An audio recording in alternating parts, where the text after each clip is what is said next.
August the 9th. We will start by rising for a moment of silence, followed by the Pledge of Allegiance.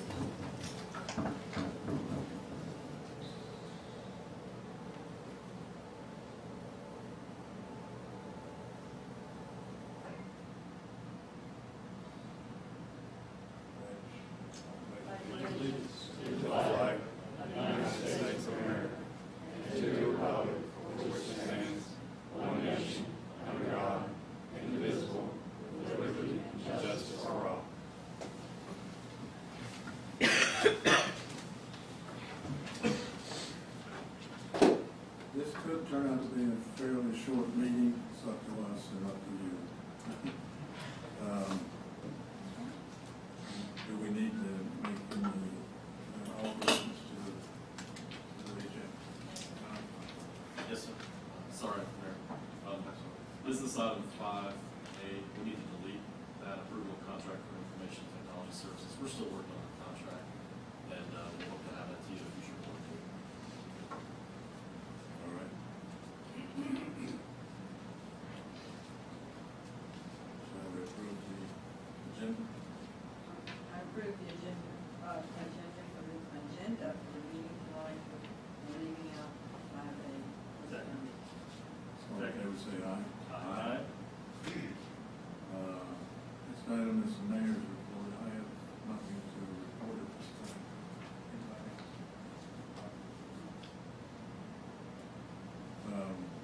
Moving on then, we move to the citizens forum. One speaker tonight is Mark Wilson, 11700 North Mountain South.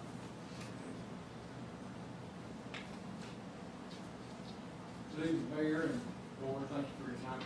I'm here on behalf of the Education Relations Committee. The committee has observed your budget decision and has asked me to come just to express appreciation. You have a letter in your packet tonight, but for the benefit of those in the audience, it's brief. I'll just read it. The Farragut Knox County Education Relations Committee wishes to acknowledge and commend the Farragut Board of Mayor and Aldermen on the recent budget increase to support the 5 Knox County schools serving our town. During our 2011-2012 term, our committee was diligent to develop relationships with the administration in all of these schools to discover the variety of needs of each facility, and we publish those needs to the community via a school needs list on the ERC webpage. We're convinced that each school will be a good steward of the town's financial support. We've also engaged members of the Farragut Business Alliance and the local media to promote support for our schools. In the next year, 2013 committee year, we're committed to strengthening these and other relationships, doing our part to ensure that Farragut is a community known for its great schools. We appreciate your work in our community and your decision to increase school funding, and that's from the members of the committee. Thank you. Thank you. Please convey our thanks to the whole committee.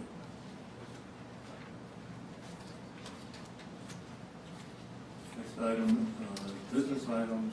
We've taken off A already, so now it's B, approval of variance requests from the Farragut Municipal Code Title 16, Chapter 4, driveways and other accessories, access ways. Section 16-4061,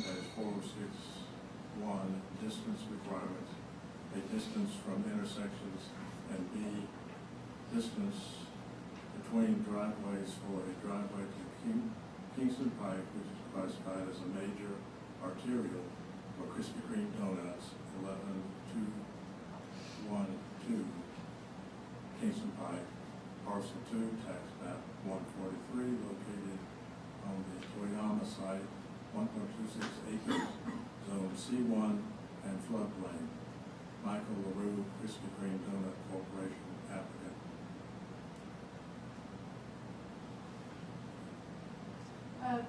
Krispy Kreme Donut Corporation is proposing to construct a new facility at the site of the old Toyama Long John Silver site, which is located immediately adjacent to Turkey Creek on Kingston Pike. The site is being completely redeveloped with the building and the parking lots being removed. The Krispy Kreme building will be constructed approximately in the same location as the building that's currently The site currently has direct access to Kingston Pike and access through the shared access easements to the traffic signal at Kingston Pike and at the high school entrance, and then at the traffic signal at Concord Road behind Brooklawn Center there. The applicant is requesting a variance for a full access to Kingston Pike at the site of the existing driveway. Kingston Pike is classified, as you know, as a major arterial, and per our regulations, the access ordinance requires there to be a minimum of 400 feet distance between intersections and other driveways. The proposed driveway would be located approximately 370 feet west of Kingston Pike Concord Road West End intersection and 360 feet east of the Kingston Pike High School Old Kroger intersection. Both of these intersections are signalized. As the site can access Kingston Pike via access easements, there is no, the property is not automatically entitled to a direct access on Kingston Pike. Permitting left turns into the site from Kingston Pike compromises public safety. Due to the heavy traffic volumes in this area of Kingston Pike, eastbound vehicles turning onto West End Avenue are already in the center turn lane at that location. Allowing left turns into this site creates competition for the center turn lane, which can lead to head-on collisions. And as you know, the head-on collision is the most serious type of collision. Although the site currently has full access to Kingston Pike, the site has been underutilized since Long John Silver's site vacated the site in the 1990s. And in reality, toward the tail end of the Long John Silver's tenure, the use had dropped off considerably. Since that time, when Long John Silver's closed, traffic counts in Kingston Pike have increased significantly. The best comparison for that's familiar, because it's really hard when you're saying distances, to visualize it, it's kind of difficult. And so the best comparison to this area is on Kingston Pike between Smith Road and Sugarwood Drive. Sugarwood Drive is located 370 feet from Smith Road intersection, so you can see that's very similar. Per the TPO, the traffic counts on Kingston Pike near Sugarwood Drive is 18,885 vehicles per day. The traffic count on Kingston Pike near West End Drive Concord Road intersection on Kingston Pike is 27,119 vehicles per day. It's like 50% greater. I've included the aerial photograph, and that's what's on the overhead. That is the Smith Road Sugarwood Drive entrance. That gives you a good visual of the length of the turn lanes for that area.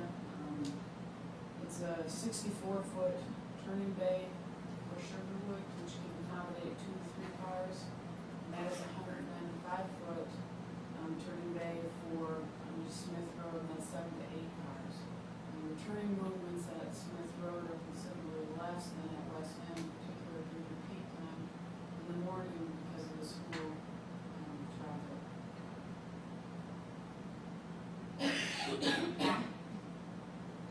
Directly across from the requested access, there is partial access to the shared access easement that serves Firestone, Taco Bell, McDonald's, and the rest of the West End development.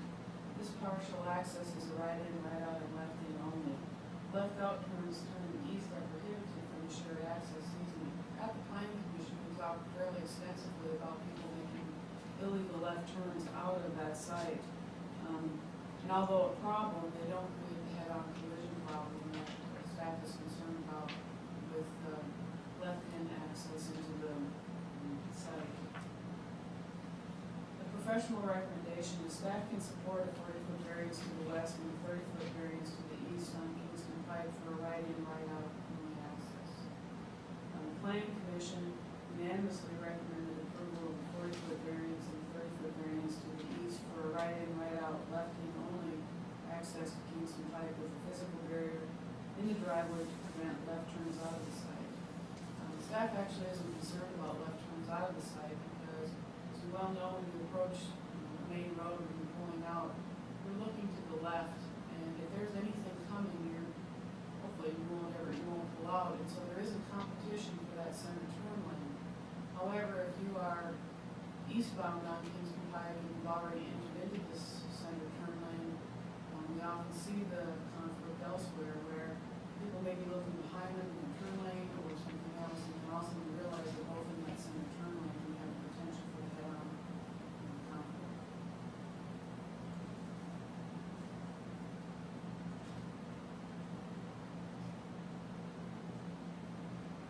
the applicant wish to speak?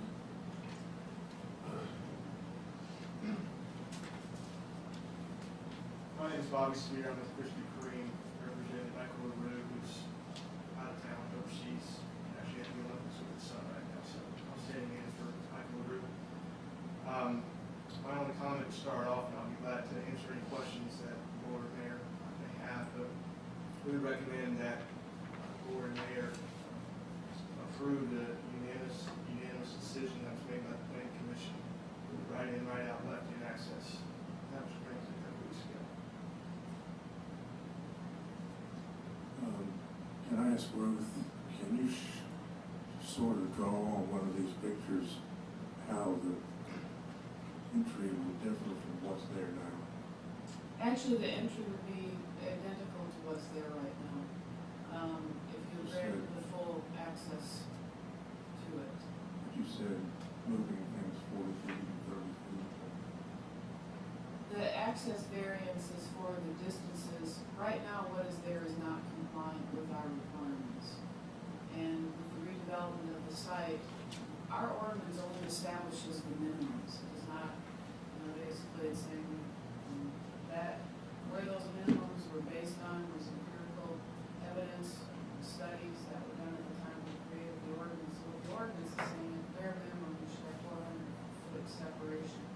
That was an existing access point at the time that the ordinance was adopted back in the mid-1990s.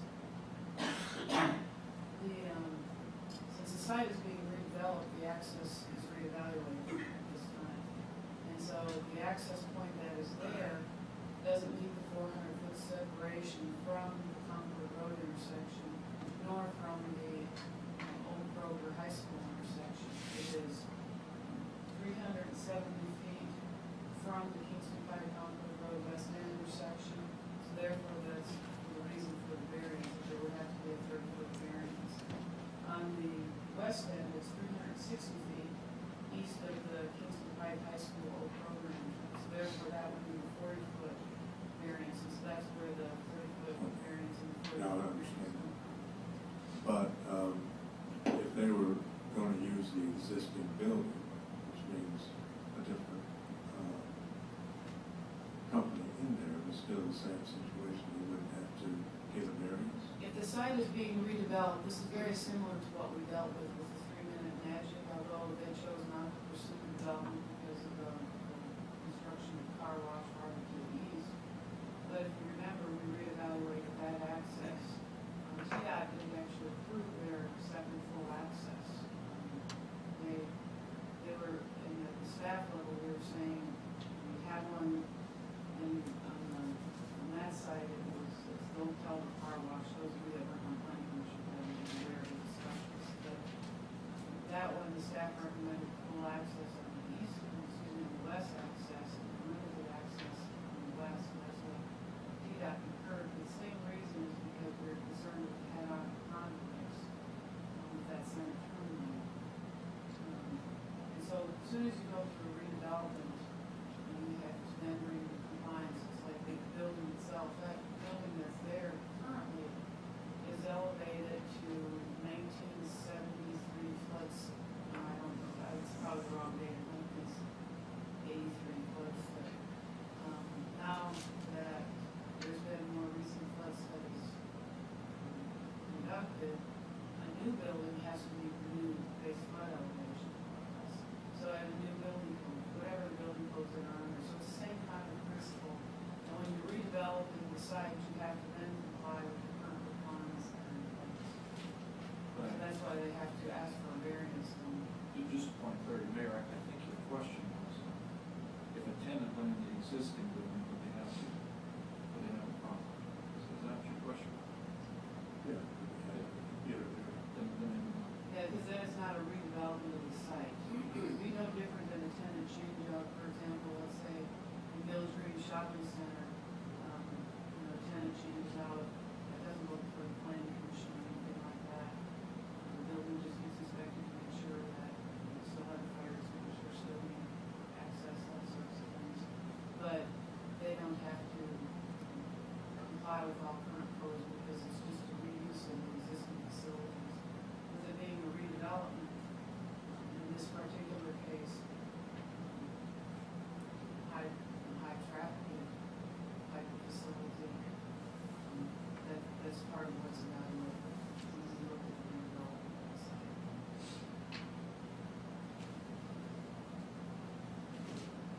Ms. Hawks, point of clarification, I understood you to say that if we accept the planning commission's recommendation, that there'll be virtually no change to the intersection, that it would be as it exists. That's not what I read. The planning commission actually voted to restrict the left out movement, so there would be a physical barrier to prevent the left out, so that you could turn, it would be, Sound like by the high it's like the high school, school Campbell entrance Station, there. right? That's the best description. It's like That the high seems to be school working pretty well now. You know, I've driven that a couple times. that way. That left turn barrier at the high school, Campbell Station, seems to be working It's quite well. effective. Our issue isn't with the left turn, our issue, it's really the left turn in, is because of Right. that competition for that center turn. Okay, thank you. I do want to point out, since I was at, I was here on the planning commission, that our guest, Chris McCreary, was actually the one that offered that compromise. And we were all very glad to hear that. And I personally think it's a great compromise. I think it'll make great use of that site, and as I just quoted in the paper, I think it's great potential to really spark the light of that side of our town that we've all been concerned about. I do want to thank you again for your willingness to work with us on this. I have a question for Captain Palmer about this matter. I certainly have no qualms about the right in, right out. That sounds like a good idea. I do have some questions, safety related about that turn issue. From what I've observed, and I travel that area all the time, especially during morning rush hour, when school's in session, I've observed a lot of very high school traffic that uses that center lane to turn left to park into that shopping area. And I would just appreciate, Kevin, your professional opinion about the left-hand turn. What impact does that have on the public safety? I can't give an exhaustive answer to that, a thorough answer, because we just haven't studied it in depth. The opinion that I talked about last meeting was just based on a superficial knowledge of the intersection. And what was that? And you can share with us or not here. Well, I spoke to 3 different traffic officers who run west and just told them about the proposed entrance and exit that Darrell had spoke to me about. And I was asked if that was in my opinion, a safe option, and I agree that it was. But like I said before, I don't necessarily consider it the only safe option. Which would be safer, in your opinion, the left turn in or going to that traffic lane and turning left and using the access road?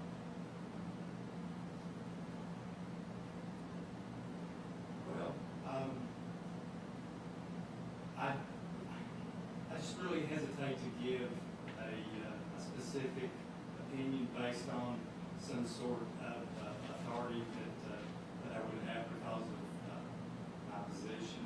I don't want to misrepresent the actual case. I don't want to say that it has any great relevance as far as the traffic issue in the morning.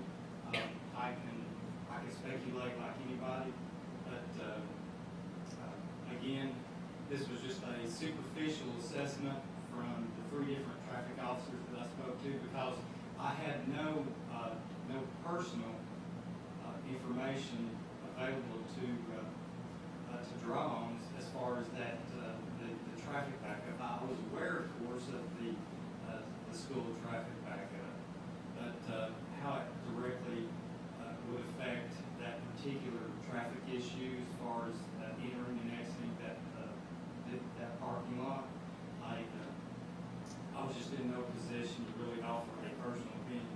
So I spoke to the 3 traffic guys who routinely run west, and they agreed with the proposal that Darrell had presented to me about the right in, right out. They agreed that was a safe option. Again, this was not an exhaustive sort of assessment based on our part. It was just a superficial type of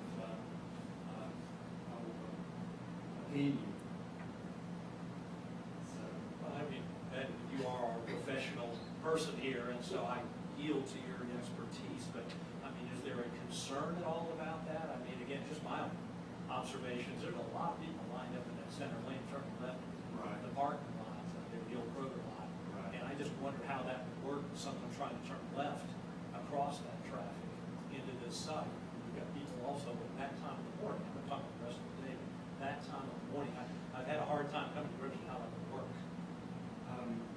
Well, I can speculate that it could be a problem in any particular congested area. Obviously, you are going to have competition for space. That goes without saying. I'm just not prepared to offer you an exhaustive assessment on this particular problem. This is just a superficial opinion that I was asked about and that I offered. Thank you, I appreciate it. Darrell, I had a question, either Darrell or Ruth, about the staff's perspective on that again, about what led to your belief that the right in, right out was the safer option to go with in lieu of adding the left turn option. Really, from staff's perspective, anytime you have competition in the left turn lane, you have a potential problem. And, it's just a matter of public safety. In this case, there's very heavy movement onto the West End Boulevard in the morning during the school year. And there's no doubt that peak hour for Mr. Green would be during the morning. So we're going to have some conflicting left turn movements in that circumstance.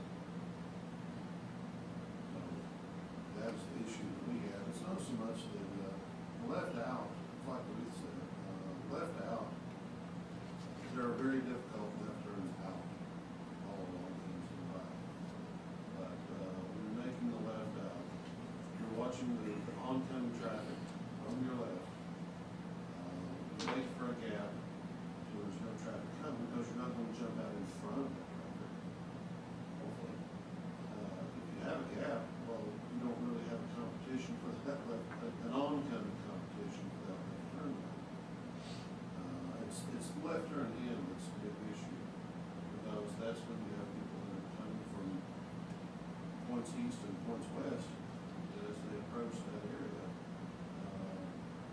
They see a car coming in the opposite direction, they're not aware that that car is about to jump into the left turn lane. At the same time, that car isn't aware that they're about to jump into the left turn lane. It's kind of it's a tight area to within 400 feet to compete for that space. A question for the applicant. So how important is that left turn? Why is that, given the access road that's there, given the traffic light that's a fairly short distance away, and given the right turn right out and the traffic discussion we just had about that time of the morning?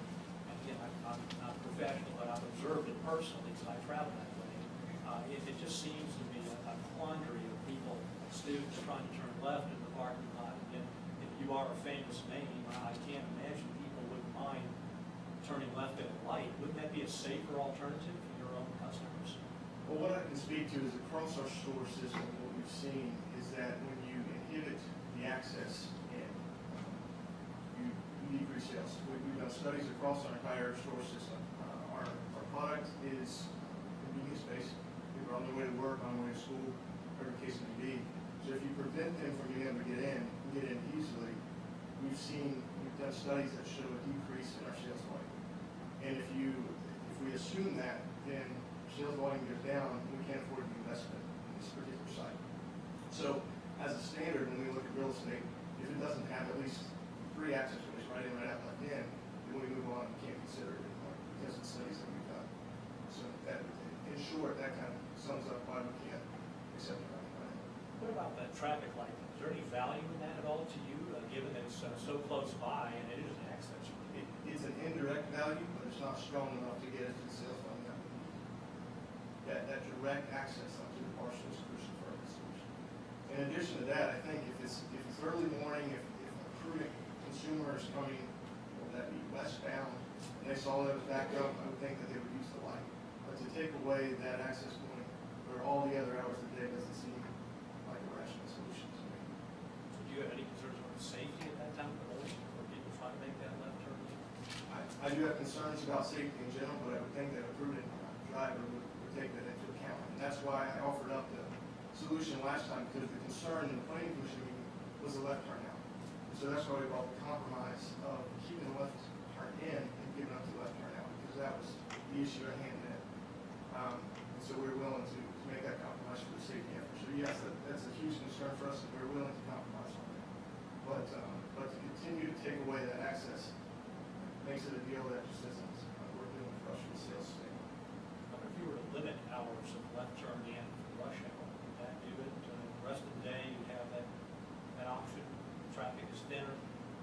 We discussed that in planning commission and determined that that probably wasn't a feasible solution. Because people either want to buy it or they just want to get the job done. So we determined that wasn't a Thank you.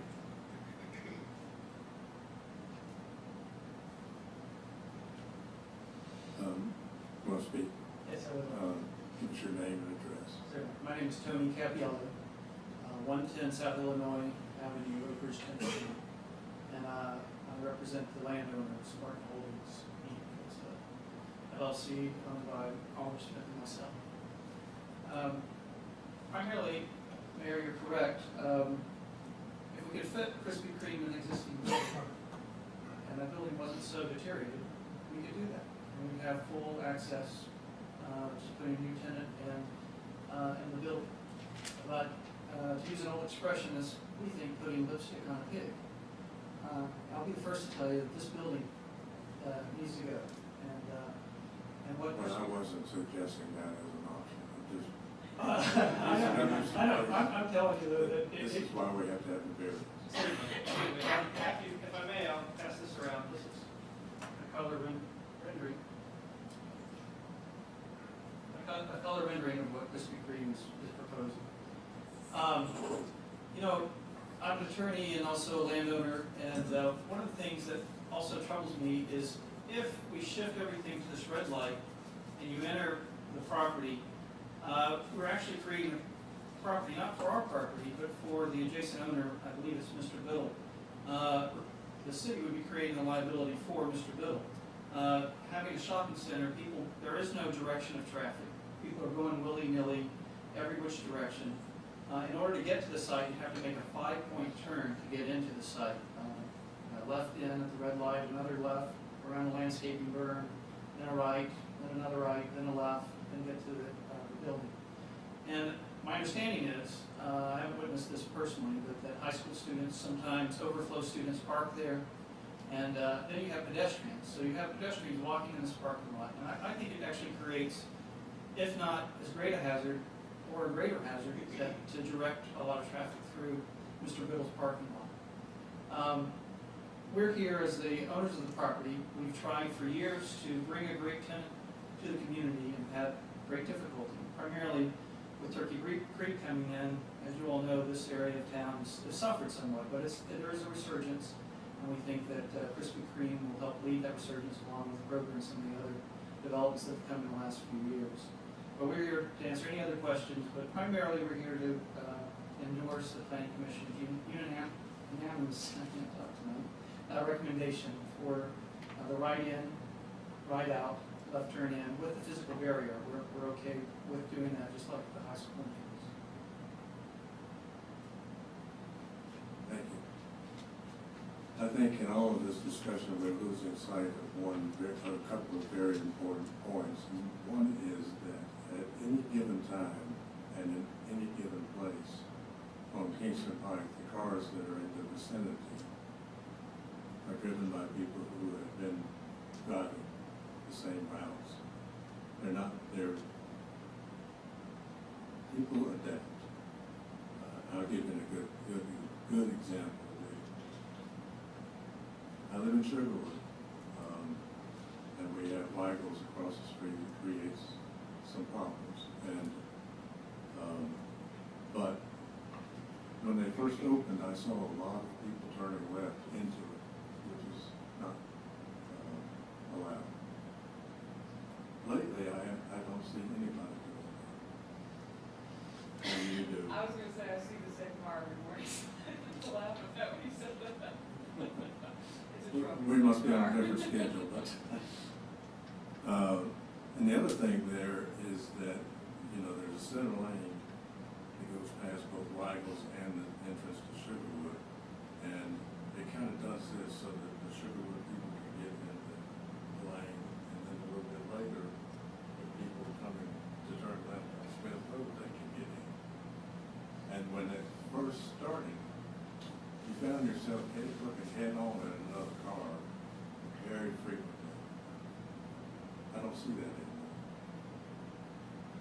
They do get over the way they're supposed to. We don't get in your lane when you're having to turn in Sugarwood. And people adapt.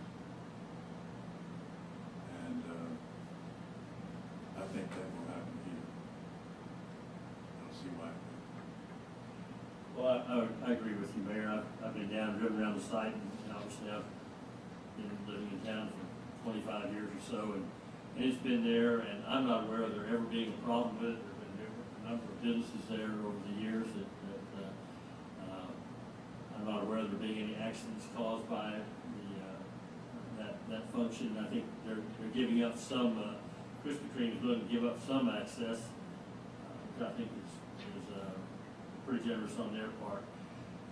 I think when you try to force an unnatural action by limiting options, people have common sense. There's so many ways to get in and out of that store. People are going to adapt. They're going to say, oh, well, if the traffic's real heavy, it's hard to get left in there. They'll go down to the light, or they'll turn down Concord Road and come in the back way. I just don't see it as an issue, and I think the common sense solution is what they've proposed. They're happy with it. I think we should support them and get on with this program. Just for somebody, just get your mind around something, the variance to the east equals the length of 1.5 cars. So it's not like it's not a great distance when you measure the number of vehicles. But I think that's something to keep in mind. Are you planning to have a deceleration line turning right into it? As another compromise, that's something we're willing to install. It's in design phase right now. We're waiting on some feedback from the city as to the dimensions and the detail on that cell lane. Yes, that's going to be part of the rebuild. I think that'll help a lot. Thanks. Thank you.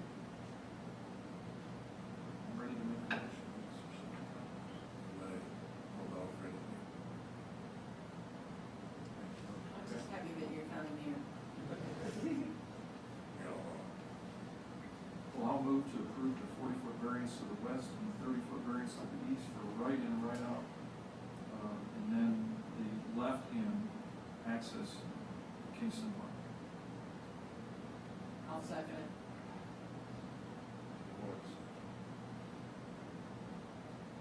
All in favor, say aye. Aye. Any opposed? Welcome, Farragut.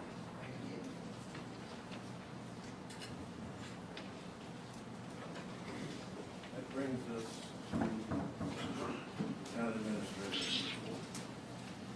Mayor, I'm gonna allot all my time tonight to our town attorney. All right.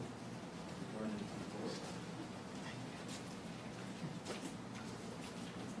You know, we say that we had a short executive session, so we turned into a long executive session. So I'm going to say tonight, I'd like to have a long executive session, and then we turn into a short.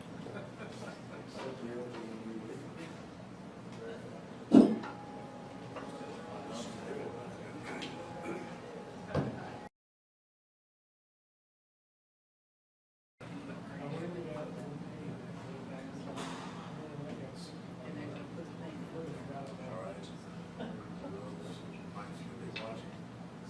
We're back in session. Mr. Mayor, we provided an update on some litigation on the farm at Hill Creek that the town is involved in, and we have received a settlement offer from one of the defendants, one settlement offer extended to us, Town of Farragut, and the Farm at Hill Creek LLC.